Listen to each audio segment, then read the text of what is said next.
Começa agora um programa que traz tudo sobre o livro mais lido em todos os tempos. Apresentamos O Som do Livro.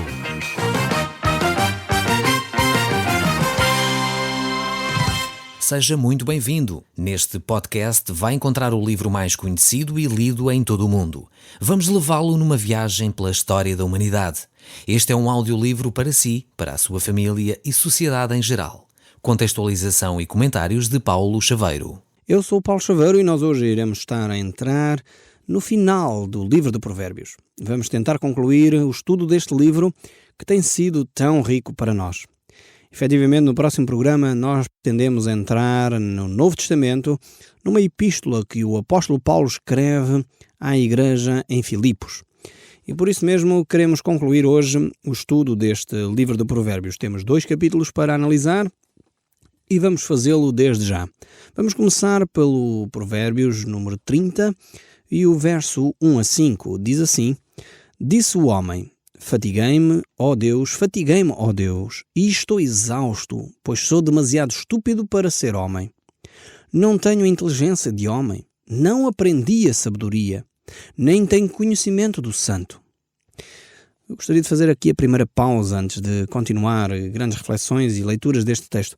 Vejamos aqui, o autor deste provérbio mostra como nós, sem Deus, podemos correr à direita, correr à esquerda e no final o que obtemos é fadiga, cansaço, ficamos exaustos e não chegamos a lado nenhum.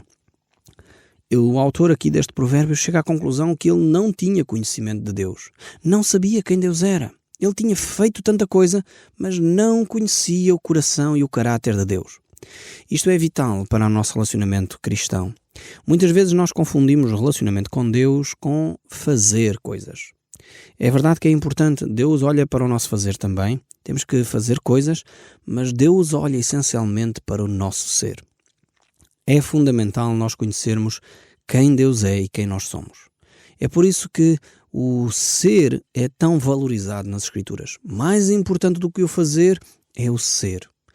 E por isso mesmo aqui o autor diz que ele não tinha conhecimento de quem Deus era, ele tinha corrido à direita, à esquerda, pensava que dessa forma agradava a Deus, mas a conclusão que ele chegou é que ele se esgotou, ficou exausto, ficou deprimido, ficou cansado, sem ter tido conhecimento de Deus, sem ter aprendido a sabedoria. A minha oração para mim e para si que me está a ouvir, porque nós aqui costumamos, antes de gravar os programas, orar pelos ouvintes, orar por si que me está a ouvir, para que Deus o abençoe, Deus o auxilie, Deus toque o seu coração.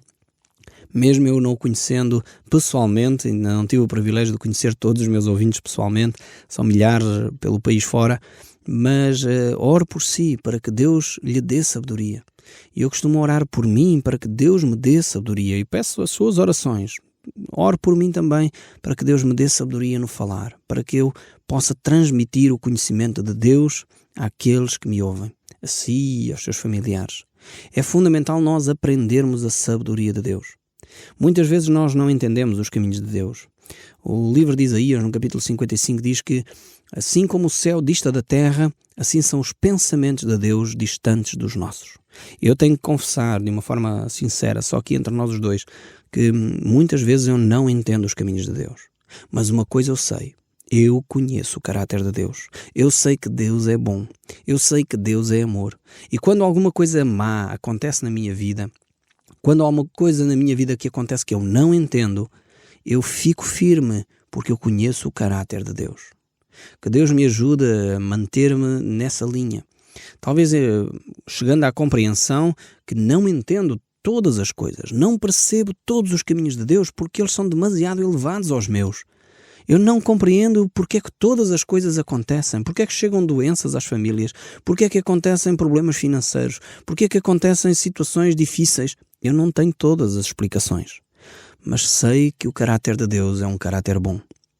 Podemos caminhar num sentido de chegar à conclusão: eu conheço Deus. Não andei a correr nem a esgotar, mas eu conheço o caráter de Deus. Esta é a minha oração, Que Deus me dê a graça de o conhecer. Sei que ainda tenho muito caminho para percorrer.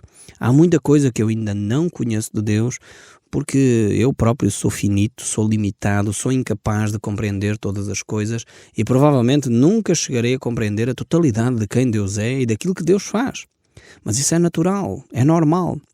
Nós estamos num processo de crescimento. E Deus sendo infinito, Deus sendo eterno, nós não tínhamos ilusões que nós finitos, nós limitados, nós com tantas limitações, não tínhamos ilusões, não vamos conhecer Deus tal qual Ele é. É impossível ao homem conhecer Deus na totalidade, porque Ele é enorme, Ele é imenso, Ele é eterno, Ele é grande, Ele é omnisciente e omnipotente. Podemos tentar defini-lo, mas conhecê-lo na totalidade sempre teremos limitações. Por isso o apóstolo Paulo dizia que agora vejo como através de um espelho, depois verei face a face. Então este é o meu desejo sincero, mas a que cada dia que passa eu possa conhecer mais e mais a Deus. E o livro de Provérbios prossegue a dizer: quem subiu ao céu e desceu, quem cerrou os ventos com seus punhos, quem amarrou as águas na sua roupa, quem estabeleceu todas as extremidades da terra, qual é o seu nome? Qual é o nome do seu filho? Se é que sabes, todas as palavras de Deus é pura, e o escudo para os que nele confiam. Não acrescentes às suas palavras para que não te repreendas e sejas achado mentiroso. Duas coisas te peço: não me negues antes que eu morra. Afasta de mim a falsidade e a mentira. Não me dês nem a pobreza nem a riqueza. Dá-me o pão que for necessário, para não suceder que, estando eu farto, te negue e diga: quem é o Senhor? Ou que empobrecido venha a furtar e profane o teu nome. Temos de facto neste texto bíblico que acabamos de ler aqui um sábio pedido a Deus. Deus, dá-me aquilo que é necessário para a minha vida. Não me dês nem riqueza nem pobreza, para que eu não venha a blasfemar ou a esquecer-me de ti. De facto é um pedido sábio. Deus, afasta de mim a mentira e a falsidade. Que oração poderosa esta que o autor aqui do livro de Hebreus está a fazer.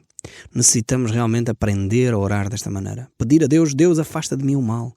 Deus, afasta de mim a maledicência. Deus, afasta de mim a mentira. Deus, afasta de mim essa arrogância, o orgulho. E você conhece bem aquilo que Deus precisa afastar de si. Faça essa oração, confesse o seu pecado. Clama a Deus, percebendo que é Deus, que é o dono de todas as coisas, que criou todas as coisas e tem poder para transformar a sua vida. O verso 10 deste capítulo 30 diz: não calunies o servo diante do teu Senhor, para que ele não te amaldiçoe e fiques como culpado. Há aqueles que amaldiçoam o seu pai e não bendizem a sua mãe. Há aqueles que são puros aos seus próprios olhos e que jamais foram lavados da sua imundícia. Vejamos aqui a pessoa que muitas vezes acha que é pura. Não sei se você já conviveu com alguém assim. Não, eu não preciso de Jesus, eu não acho que sou assim tão mau como isso, eu sou uma pessoa boa, não é? E realmente as pessoas acham-se puras aos seus próprios olhos. E jamais essas pessoas podem ser purificadas. Quem se justifica a si mesmo não necessita da justificação de Cristo. Quem reconhece o seu pecado e o abandona, como nós já vimos no outro texto de Provérbios, aquele que confessa e deixa o seu pecado, esse alcança a misericórdia. E realmente nós precisamos reconhecer a nossa falha, conhecer os nossos pecados, confessá-los, abandoná-los, para que seja Cristo a justificar-nos. É o sangue de Cristo Jesus que nos purifica de todo o pecado, diz o apóstolo João na sua primeira carta. Ele diz ainda no capítulo 1, verso 9 dessa mesma primeira carta, que se nós confessarmos o nosso pecado, Deus é fiel e justo para nos perdoar o pecado e nos purificar de toda a injustiça. Realmente é este o poder de Deus, o poder de nos justificar, se nós não o fizermos a nós mesmos. O verso 13 prossegue: há aqueles quão altivos são os seus olhos, e ele levantadas as suas pálpebras. Há daqueles cujos dentes são espadas, cujos queixos são facas, para consumirem na terra os aflitos e os necessitados entre os homens. As sanguessugas têm 2 filhas, a saber, dá e dá. Há 3 coisas que nunca se fartam, 4 sim, que não dizem basta: a sepultura, a madre estéril, a terra que não se farta de água e o fogo que nunca diz basta. Os olhos de quem zomba do pai ou de quem despreza a obediência de sua mãe, corvos no ribeiro os arrancarão e pelos pitões da águia serão comidos. Vemos aqui estes textos bíblicos são bastante duros, bastante fortes, mas que nos querem chamar a atenção para o cuidado que nós devemos ter para com os outros, para com o cuidado que nós devemos ter para aqueles que são os nossos progenitores, os nossos pais, aqueles que nos educaram. Muitas vezes não são os pais físicos, mas são talvez alguém que nos educou desde a nossa meninice. Essas pessoas devem ser respeitadas, consideradas, devem ser honradas por nós. E é o que o texto bíblico nos está a desafiar a refletir. Não desprezarmos aqueles que cuidaram de nós. Esses devem ser honrados. O texto bíblico no livro do Êxodo, capítulo 20, diz que esse é o primeiro mandamento até com promessa. Honra o teu pai e a tua mãe, pois este mandamento encerra a promessa. E a promessa é para que vivas longos dias sobre a terra. Veja bem como Deus dá um mandamento e ele é tão importante, tão importante, tão importante para ser cumprido que Deus encerra nele uma promessa. Se você, afinal, quer viver muitos anos sobre a terra, só tem uma coisa a fazer. Honre o seu pai e a sua mãe. Esta é a fonte da juventude. Este é o elixir da juventude. Para alguém que quer viver muitos anos sobre a face da terra, o segredo é honrar o pai e a mãe. Vale a pena prosseguir na palavra de Deus. O verso 18 deste capítulo 30 diz: há 3 coisas que são maravilhosas demais para mim. Sim, há 4 que não entendo. O caminhar da águia no céu, o caminho da cobra na penha, o caminho do navio no meio do mar e o caminho do homem com uma donzela. Aqui o autor está maravilhado com alguns fenómenos. E aqui tem a ver mais com o facto de nada destes caminhares deixa o seu rasto. O navio não deixa rasto na água, ou melhor, o rasto na água desaparece facilmente, a águia também não deixa rasto no céu, a cobra a mesma coisa, assim como o homem com a donzela é gracioso a passear. Não sei se você já apreciou, talvez no jardim, um casal de namorados a passear. É algo belo. Quando um casal se dá bem, é algo fundamental e bonito de se ver. O verso 20 diz também: tal é o caminho da mulher adúltera, come, limpa a boca e diz, não cometi maldade. Realmente uma séria advertência para a mulher ou para o homem. Aqui o texto bíblico diz mulher, mas pode-se lá colocar o homem à vontade. Não estamos a cometer uma barbaridade ao texto bíblico de forma alguma, mas vemos aqui que aquela pessoa que comete adultério normalmente tem esta atitude: mas eu não fiz mal nenhum, que mal fiz? Simplesmente amei uma pessoa. Realmente é algo que Deus condena severamente. O adultério e a infidelidade deixa marcas profundas na outra pessoa que foi traída, deixa marcas profundas nos nossos filhos quando convivem com uma situação destas. Precisamos de voltar à Bíblia, voltar aos valores fundamentais da vida, porque está em causa a sua própria vida. As decisões que você toma agora vão ter repercussões nos próximos 20, 30, 40 anos. Você precisa ponderar seriamente. Se está neste caminho, arrependa-se, peça perdão a Deus, abandone esse caminho e volte para o seu cônjuge. Abandone esse caminho e reconcilie-se com o seu cônjuge, para que efetivamente você possa ter uma vida que vale a pena ser vivida. E se você é de facto a pessoa que está a passar pelo adultério, é você que promoveu isso, arrependa-se e abandone agora mesmo. Deixe isso, confesse o seu pecado a Deus e abandone para alcançar a misericórdia de Deus. Deus perdoa todo o pecado. É necessário que nós efetivamente o confessemos e o abandonemos. Algum tempo atrás estava a aconselhar uma família e a senhora veio ter comigo aflita, a chorar, a pedir o meu auxílio, porque efetivamente estava destroçada, pois tinha cometido adultério, tinha sido infiel para com o seu marido e o marido não sabia. Realmente era algo que estava a incomodar, a martirizar por dentro, e ela precisava do perdão de Deus. Ela arrependeu-se, voltou para Deus, voltou-se para o seu marido e estão a caminhar felizes no seu casamento. Realmente precisamos de um renovo de visão e do abandonar deste pecado que destrói as famílias. O verso 21 ainda continua, texto bíblico, a dizer: sobre 3 coisas estremece a terra. Sim, sobre 4 não podem subsistir: o servo quando se torna rei, sob o insensato quando está farto de pão, sob a mulher desdenhada quando se casa, sob a serva quando se torna herdeira da sua senhora. Depois prossegue ainda verso 24: há 4 coisas muito pequenas na terra, que porém são mais sábias do que os sábios. A formiga, povo sem força, todavia no verão prepara a sua comida. O arganaz, povo não poderoso, contudo fazem as suas casas nas rochas. Os gafanhotos, que não têm rei, contudo marcham todos em banda. E lagartixa, que se apanha com uma mão, contudo, está no palácio dos reis. Vemos mais uma vez que os autores da Bíblia gostam, muitas das vezes, de voltar à natureza, retirar lições da natureza. Eu creio que, efetivamente, nós precisamos de aprender muitas lições com a natureza. Deus criou a natureza tão bela para nós retirarmos lições delas. E aqui estão algumas delas. O verso 29 ainda diz: há 3 coisas que têm passo elegante, sim 4 que andam airosamente. O leão, o mais forte de entre os animais, que por ninguém torna atrás, o galo anda ereto, e o bode e o rei, que quando não se podem resistir.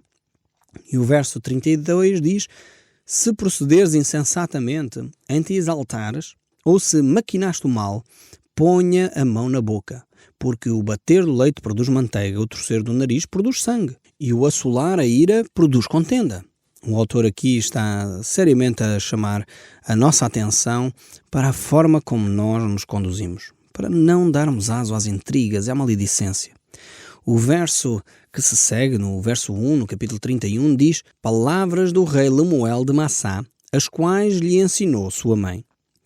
Aqui estamos no início de um novo capítulo e vemos aqui que este nome aqui aparece um nome diferente. Já não é a autoria de Salomão, nem de Agor, que foram os escritores dos últimos salmos, mas agora é Lemuel. Nós já tínhamos dito, certamente você está lembrado, que o livro de Provérbios, apesar de na maioria é atribuído a Salomão, não foi totalmente escrito por Salomão. Ainda que habitualmente nós dizemos que é o livro escrito por Salomão, mas tem outros autores que nos ensinam conceitos extremamente importantes também, que são também a palavra de Deus para nós, que têm ensinamentos profundos para o nosso viver. E vamos então tomar alguma atenção àquilo que agora Lemuel nos vai ensinar. Verso 2 diz: que te direi, filho meu, o filho do meu ventre, que te direi, ó filho dos meus votos? Não deis às mulheres a tua força, nem os teus caminhos aos que destroem os reis. Mais uma vez aqui uma mãe sábia, uma mãe cuidadosa, a ensinar o seu filho. E aqui está a ensinar o seu filho para ter cuidado com as paixões, cuidado com a imoralidade sexual, cuidado com a prostituição. Infelizmente, às vezes, nós precisaríamos, como povo cristão, dar mais atenção a estas palavras. Os homens, as mulheres, talvez os homens são mais propensos a esta questão, são mais facilmente, entram pela sensualidade. Infelizmente hoje cresce um mundo também virado para a prostituição masculina, para mulheres, e está em crescendo isso. Realmente precisamos de entender que isso destrói as vidas. Não pensemos nós que, apesar da publicidade nas televisões, nas rádios, tentarem vender a ideia de que o relacionamento sexual é meramente físico, não caiamos nesta armadilha. Nós não somos bichos. Os cães, os gatos, os pombos, os ratos é que têm relações sexuais com um indivíduo e a seguir com outro e com outro e com outro e não têm emoções nenhumas. Nós, seres humanos, temos o aspecto emocional, temos o aspecto espiritual que fica afetado nas relações. E só quem não esteve num consultório, só quem não acompanhou psicologicamente alguém, é que pode acreditar que um relacionamento sexual pode ser desenvolvido sem que se deixe marcas profundas naquela pessoa. Precisamos crescer no entendimento de quem nós somos. Então aqui esta mãe cuidadosa adverte o seu filho para não se envolver com prostituição, não se envolver demais com mulheres fáceis, neste caso, porque ela estava a falar para um filho masculino, mas o mesmo é válido para as mulheres. Há alguns casos que conheço de uma pessoa que tem o seu trabalho, desenvolve o seu trabalho, mas por causa da bebida, por causa das mulheres, por causa da vida noturna, destruiu a sua vida literalmente. Perdeu a família, perdeu os bens, o ordenado nunca chega. E é necessário nós tomarmos consciência de que isto é algo que destrói a vida de alguém. O livro prossegue, o texto bíblico prossegue e diz: não é próprio dos reis, ó Lemuel, não é próprio dos reis beber vinho, nem dos príncipes desejar bebida forte, para que não bebam e se esqueçam da lei, e pervertam o direito de todos os aflitos.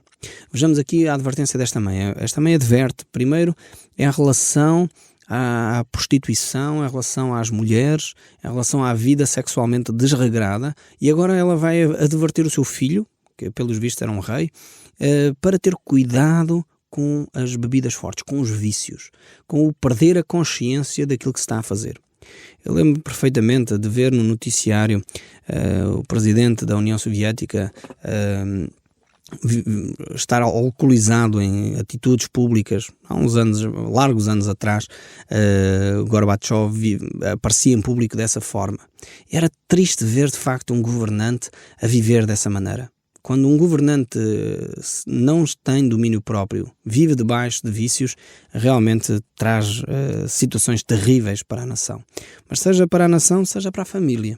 E por isso o texto prossegue: dai bebida forte aos que parecem vinho, aos amargurados de espírito, para que bebam e se esqueçam da sua pobreza e das suas fadigas não se lembrem mais. Aqui este texto tem que ser bem entendido, porque senão alguém vai dizer: olha, a Bíblia está a recomendar que nós andemos bêbados. Não está a recomendar isso. Temos que entender este texto bíblico dentro do contexto que está a ser falado. É uma mãe que está a falar para o filho e dizendo: filho, tu tens uma posição, tens o teu trabalho, deves tomar cuidado. Se fosse um Zé Ninguém, se não tivesses trabalho, se não tivesses nada para te preocupar, ainda vá que não vá. Mas ela aqui está a ironizar, está a mostrar que é impossível a alguém que quer construir alguma coisa viver bebendo, viver dominado pelos vícios. Alguém que vive dominado pelos vícios, seja do álcool, das drogas, do jogo, da pornografia, de outra coisa qualquer, vive debaixo desse vício, vive debaixo desse jugo e não produz nada. É por isso que esta mãe faz esta advertência e, de alguma forma, ironiza aqui com o seu filho para ele tomar atenção. O verso 8 ainda prossegue: abre a tua boca a favor do mundo, pelo direito de todos os que acham desamparados. Abre a tua boca, julga retamente e faz justiça aos pobres e aos necessitados. Como precisaríamos de governantes com esta atitude? Mais uma vez, apelo para o nosso Primeiro-Ministro, se ele estiver a ouvir o nosso programa, que ele leia o livro de Provérbios. Tem conselhos fantásticos para a governação. Faço este mesmo apelo a todos os deputados da nossa Assembleia, aos ministros que estão em exercício. Leiam a Bíblia, leiam o livro de Provérbios, tem recomendações fantásticas. Procurem a justiça para o povo e não os seus próprios interesses. Procurem a justiça para o povo e não o ceder aos lobbies de influência, sejam os lobbies dos fármacos, sejam os lobbies da justiça, sejam os lobbies da medicina, da saúde, seja que lobbies for dos empresários. Não cedam aos lobbies. Procure a justiça para o povo. E agora chegamos aqui a um texto tremendo. Este texto, a partir do verso 10 até o final, fala acerca da mulher. Mulher virtuosa, quem a achará? O seu valor muito excede a finas joias. O coração do seu marido confia nela e não haverá falta de ganho. Ela lhe faz o bem e não o mal. Todos os dias da sua vida busca a lã, o linho e de bom grado trabalha com as mãos. E como o navio mercante de longe traz o seu pão, é ainda noite e já se levanta e dá mantimento à sua casa e a tarefa às suas servas, examina uma propriedade e adquire-a. Planta uma vinha com as rendas do seu trabalho, cinze os seus lombos de força e fortalece os seus braços. Ela percebe que o seu ganho é bom. A sua lâmpada não se apaga de noite. Estende a sua mão no fuso, mãos que pegam na roca. Abre a mão ao aflito e ainda estende ao necessitado. No tocante à sua casa, não teme a neve, pois todos andam vestidos de lã escarlate. Faz para si cobertas, veste-se de linho fino e de púrpura. Seu marido é estimado entre os juízes. Quando se assenta com os anciãos da terra, ele faz roupas de linho fino, vende-as, dá cintas aos mercadores. A força e a dignidade são os seus vestidos, e quanto ao dia da manhã não tem preocupações. Fala com sabedoria, e a instrução da bondade está na sua língua. Atende ao bom andamento da sua casa, e não come o pão da preguiça. Levantem-se os seus filhos e lhe chamam ditosa. Seu marido a louva dizendo: muitas mulheres procedem virtuosamente, mas tu a todas sobrepujas. Enganosa é a graça e vã a formosura, mas a mulher que teme ao Senhor, esta será louvada. Dê-lhe o fruto das suas mãos, e em público a louvarão as suas obras. O Som do Livro, uma produção da Rádio Transmundial de Portugal.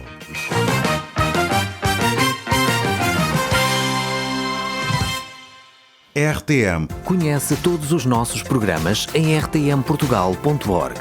Uma produção da Rádio Transmundial de Portugal.